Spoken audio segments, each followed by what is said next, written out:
I just actually got off a Skype call just before our call with a god in India, and was this Ganesha by chance? No, not Ganesh, but this guy is a guru in India who. Tony Robbins, who's a big fan of mine, asked me to intervene on about 5 years ago now. This wonderful gentleman is 64. He's a god to about 12 million people. Has a number of outposts in the United States. And he was a severe diabetic and had massive coronary disease, and they wanted to do a 5-vessel bypass on him 5 years ago. And he was in the hospital. And Tony called me and he said, "Look, it's really not a good thing for God to get a 5-vessel bypass." True story. And he said, "Can you help him?" And I said, "Sure." So I've actually never met him, but we Skype once a month. And so when I met him on Skype, I said, So you're God?" And he said, "Well, yeah, people say I'm God, and I can cure people." And I said, "So why don't you cure yourself?" And he said, "Well, you know how this God thing works. I can cure other people, but I can't cure myself. You need to cure me." And I said, "Okay, well, as long as we're clear on this." And so, true story. So anyhow, we put him on a ketogenic diet, and he started with a hemoglobin A1C of 9.3, and he had near complete renal failure and terrible coronary disease, very positive stress test.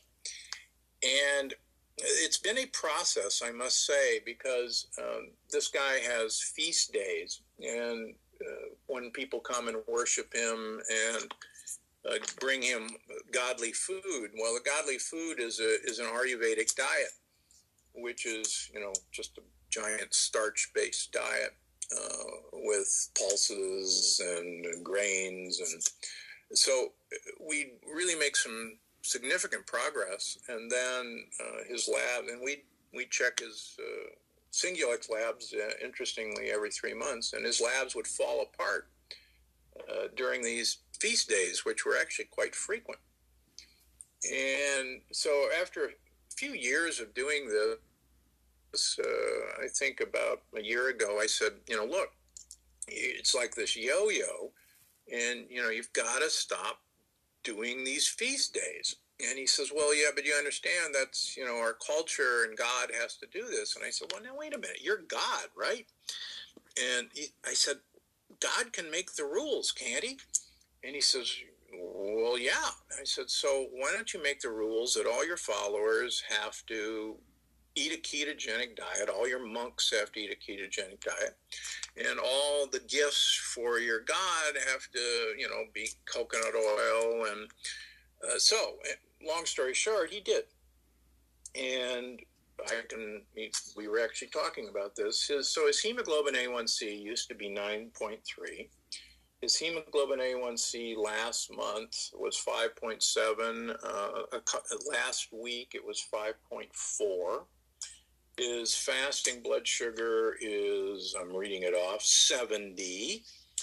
And his BUN is 21, and his creatinine is 1.0, and his glomerular filtration rate is 77. And he has a normal stress test and hasn't had chest pain in years. So this is a guy who is, so if God can do it, I don't see why anybody else can't do it.